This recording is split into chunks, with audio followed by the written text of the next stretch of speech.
Alors bonjour à tous, bienvenue au Cirque Pinder qui est ma chaîne YouTube. Bon, vous n'êtes pas sans savoir qu'en tant que bon samaritain de l'éducation nationale en terminale que je suis, j'ai suivi l'enseignement de spécialité mathématiques, la SPMATS pour les intimes. Et je pousse même le masochisme au point d'avoir choisi l'option maths experte. Sauf que là, vous vous dites que vous avez cliqué sur la vidéo de quelqu'un qui collectionne les équations comme il collectionne les cartes Pokémon, et il va venir vous dire d'une manière totalement objective que vous aimez vous aussi les maths, alors que vous détestez absolument tout ce qui touche de près ou de loin à ces nombres et à ces concepts qui vous semblent complètement obscurs. Donc vous pourriez vous dire que tout le monde aime les maths est un mensonge complètement biaisé par ma vue de masochiste complètement mathématicophile, et vous allez mettre un pouce rouge, vous désabonner, aller signaler ma vidéo à la DGCCRF, et moi je vais pleurer dans mon coin. Alors du calme ta retention, assieds-toi et écoute. Alors premièrement, je vais vous réénoncer la propriété que j'essaie de démontrer à travers cette vidéo.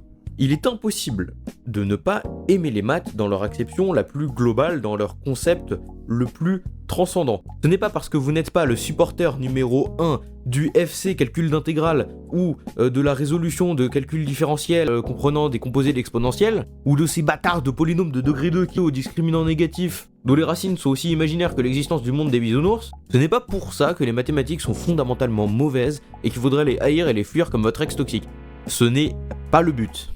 Les mathématiques sont avant tout le langage universel du monde. Le langage qui nous permet de comprendre le concret par l'abstrait. C'est comme si vous ne compreniez pas votre correspondant qui parle en big allemand prime et que vous allez voir dans un Becherel pour pouvoir apprendre la conjugaison et le vocabulaire en allemand. Et on peut faire l'analogie en disant que ce Becherel que vous irez voir pour essayer de comprendre votre correspondant allemand, c'est l'usage des mathématiques dans la vie. Ensuite, vous ne pouvez pas ne pas aimer les mathématiques parce que vous aimez ses conséquences. C'est-à-dire que peu importe ce que vous faites, il y a forcément des maths qui sont autour et qui ont été pensés pour pouvoir faire ce que vous faites.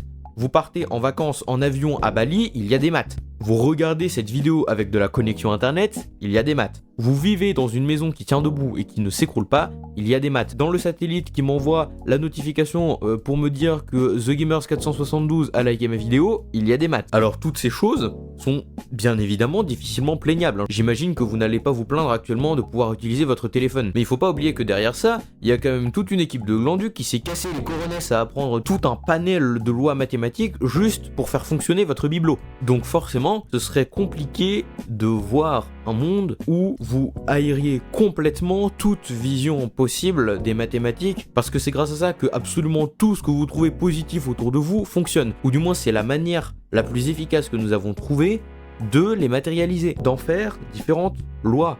Exactement comme un Becherel. Mais tout farfadet malicieux qui me suit et qui pense absolument haïr et détester les mathématiques de tout son être et toute son âme, va forcément me dire que il n'a pas besoin de comprendre tous ces concepts mathématiques pour pouvoir profiter des conséquences des sadomaso qui se sont glisés les coronesses à les apprendre. Et que, à ce titre, lui n'aurait pas besoin de pratiquer cette discipline et tout simplement pouvoir en profiter exactement comme un pote qui vous collerait uniquement par intérêt. Alors oui, mais non. Bon, laissez-moi démonter comme un meuble Ikea chacun des arguments que j'entends très souvent. Et si vous en avez d'autres en commentaire, lâchez-vous, allez-y du moment que c'est justifié, on est là pour en discuter. Alors il y a un argument que j'entends énormément et qui siffle dans mes oreilles depuis que je rencontre des gens autour de moi qui ont le culot de me dire qu'ils n'aiment pas cette discipline, c'est que les mathématiques ne serviraient à rien. Alors après être passé à avoir racheté une nouvelle paire d'oreilles après ça, laissez-moi vous expliquer que non.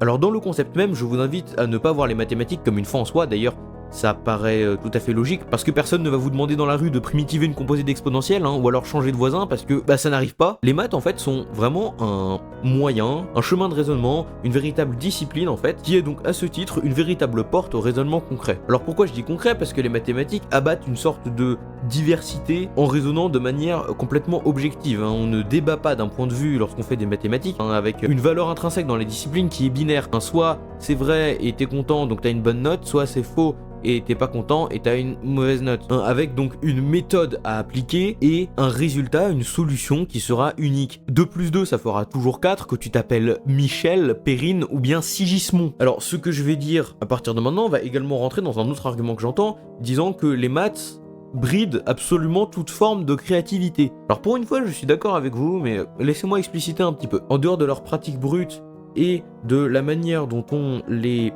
utilise notamment au travers des cours, effectivement, semble de prime abord contraindre une certaine forme de créativité. Mais ce n'est pas leur objectif. Les mathématiques nous apprennent une discipline, une forme d'humilité et une certaine forme aussi de résilience face à l'erreur dont certains auraient bien besoin. Et surtout, ça nous forme, ça forme notre raison et notre capacité à être efficace et à pouvoir performer dans des conditions qui ne dépendent pas uniquement de notre intérieur, mais plutôt de notre intellect. En ce sens, je suis donc en désaccord avec toutes les personnes qui disent que les mathématiques sont une certaine forme d'art, ou que l'on pratique les mathématiques pour leur beauté. À mon sens, les mathématiques sont un simple outil. En fait, voyez les mathématiques comme un gros tournevis, globalement. Alors, si jamais vous avez besoin de créer, d'être ingénieux, eh bien les mathématiques pures ne seront pas la solution. Un Picasso, ça a jamais été Bob le bricoleur prime. Mais pour autant, ne les dénigrez pas, puisque la notion d'esthétique ou de beauté dans l'art, cette explication derrière la notion d'esthétique peut très bien être mathématique. Alors je vous invite, peu importe votre relation avec la pratique de cette discipline, à venir en paix avec elle. Ça fait très messe dit comme ça.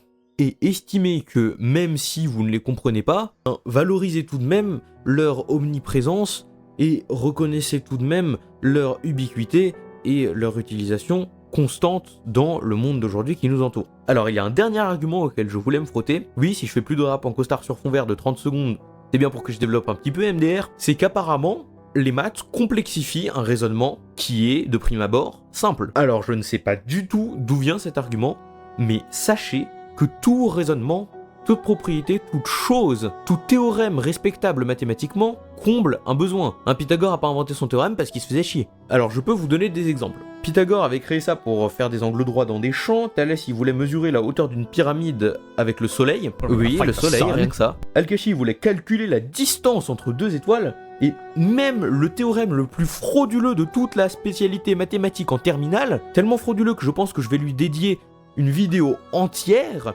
un théorème qui est tellement grandiose et puissant dans le domaine du cirque, j'ai nommé le théorème des valeurs intermédiaires. Et ben lui aussi, sachez qu'il a son utilité propre. Enfin bref, rien n'est laissé au hasard, et c'est pas pour rien que 3000 révolutions terrestres avant un certain Jésus-Christ, les Sumériens avaient inventé la multiplication parce qu'ils trouvaient ça chiant de compter leurs moutons un par un. Donc non, les mathématiques ne complexifient pas tout, en fait, c'est vraiment la recherche d'efficacité, en fait, on est vraiment de gros flemmards. Mais c'est pas pour autant qu'on est des chômeurs, étant donné la discipline de taré mental qu'il faut pour pouvoir s'accrocher et l'appliquer de manière rigoureuse et foncièrement correcte. Mais alors, dans ces cas-là, pourquoi il y a autant de gens qui me disent qu'ils n'aiment pas les maths? Alors s'il y a bien un souci en mathématiques, c'est que absolument tout est lié et qu'il y a un immense effet papillon. Donc il suffit qu'il se passe quelque chose de mal durant votre scolarité en primaire et au collège, et plus vous allez rajouter des notions, plus ça va tout complexifier. Mais de manière vraiment vénère. C'est-à-dire c'est un petit peu comme si vous vous brûliez la peau, qu'on mettait juste un pansement, et qu'après on vous demandait de repartir cuisiner très rapidement sur des poêles encore plus chaudes que celles d'avant. Et donc ainsi, ceux qui ont accumulé des lacunes, que ce soit d'ailleurs de leur faute ou pas, eh ben ils vont tout simplement se retrouver paumés. Et qu'est-ce que c'est pas facile d'être professeur de mathématiques, ça doit être absolument abominablement difficile, étant donné qu'on doit enseigner quelque chose de concret, qui ne peut pas être compris de différentes manières, à des gens qui pensent, qui ont un niveau et un passif différents. Et donc à ce titre, il suffit que vous ayez eu un mauvais prof et vous allez détester la matière, tout comme si vous aviez eu un bon prof, vous allez a fortiori avoir un déclic pour la discipline. Bon, moi je me rappellerai toujours de mon professeur en 4ème qui m'avait fait découvrir les logarithmes ainsi que les systèmes double équation à deux inconnus au beau milieu de mon année de 4ème. Et oui, à ce grand âge. Donc en résumé, si vous considériez vous-même que vous haïssiez et détestiez les maths du plus profond de votre être, je vous invite à reconsidérer ce choix. Ce choix évidemment compréhensible, voire même honorable, étant donné que vous savez estimer vos capacités et affinités.